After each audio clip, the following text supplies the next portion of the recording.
સપના પૂરા કરવા હોય ને તો મહેનત તો કરવી પડે, પણ ધીરજ પણ એટલી જ રાખવી પડે. ટીમ ઇન્ડિયામાં એક ખેલાડી ધીરજની ટેસ્ટ આપી રહ્યો છે. 962 દિવસથી એ ટીમની સાથે છે, પણ ટીમમાં એને સ્થાન મળતું નથી. ભારતીય ટીમ માટે ટેસ્ટ રમવાનો ગળા સુધી આવેલો ઘૂંટડો એ પી નથી શકતો.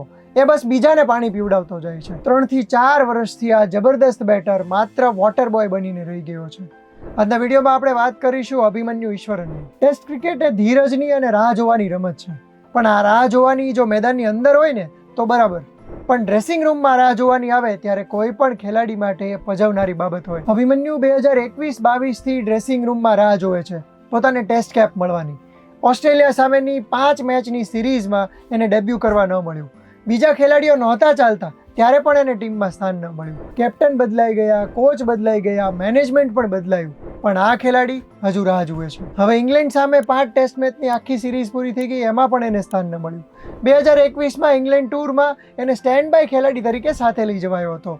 ત્યાર પછીથી ભારતીય ટીમમાં 15 અલગ અલગ ખેલાડીઓએ ડેબ્યુ કર્યું, પણ અભિમન્યુનો વારો ના આવ્યો. એક તરફ કોચ અને ટીમ ઇન્ડિયાનું મેનેજમેન્ટ વારંવાર કહી રહ્યું છે કે તમે ડોમેસ્ટિક ક્રિકેટમાં પરફોર્મ કરો, પણ આ ખેલાડીએ ફર્સ્ટ ક્લાસ ક્રિકેટમાં 27 સદી મારેલી છે.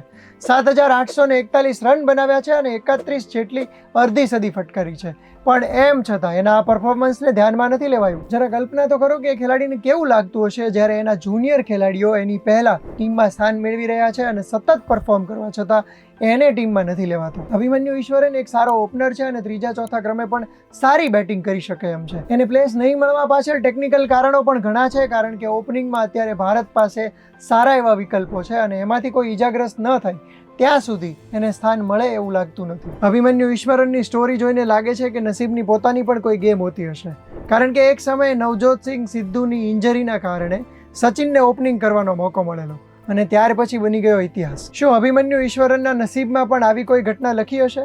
શું એ પણ ભારતીય ટીમની જર્સી પહેરીને મેદાનમાં રમી શકશે? શું એ પણ ડ્રેસિંગ રૂમથી 22 યાર્ડ સુધીના 7 કોઠાઓ ભેદી શકશે?